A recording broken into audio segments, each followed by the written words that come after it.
Well, this is unexpected. The Senate last night passed a bill called the No Tax on Tips Act. Now, this is a key part of Trump and the Republicans' tax plan, but what passed last night is actually just an independent bill that does this one thing, and it is thus much closer to becoming law than the rest of the tax policy. In this video, I will break down exactly what the bill says and when it may be signed fully into law. Hey financial warriors, welcome to the show. My name is Ben Hedges, aka the Credit Shifu, and on this channel we cover US credit cards and personal finance.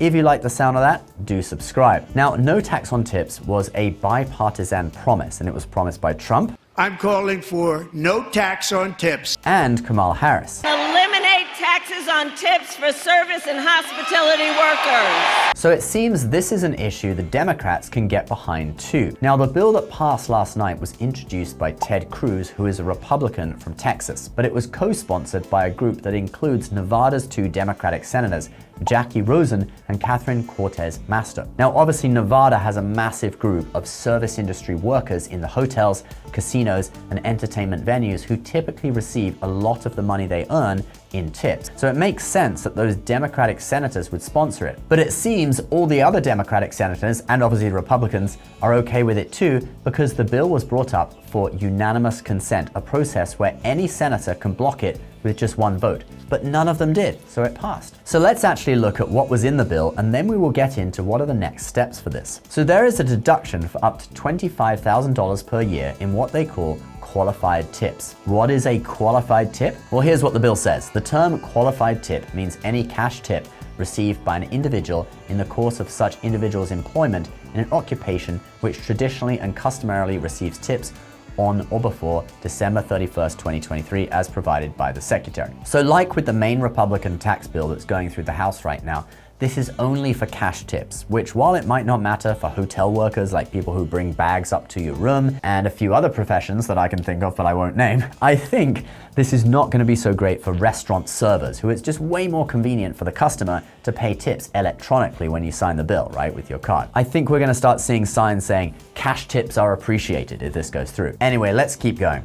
There is an income threshold for this, and that is $160,000 per year. So if it goes through and is enacted in 2026, it would be restricted to employees who earned $160,000 or less in 2025, and that threshold will rise with inflation. So what is the next step?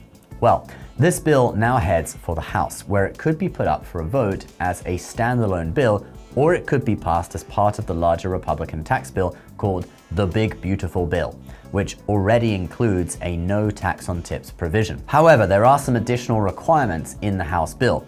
Namely, the person claiming no tax on tips must have a social security number, and if married, their spouse must have a social too.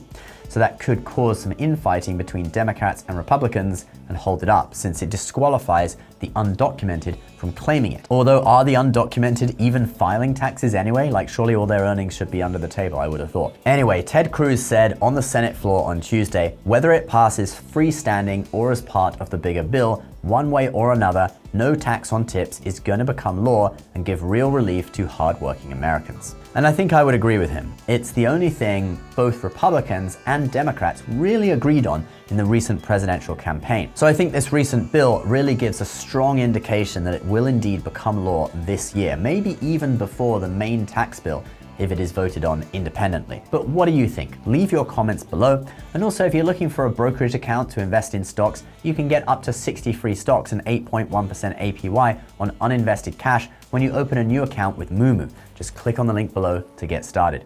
All right, guys, please subscribe to the channel if you're new. We'll see you in the next one. Bye-bye.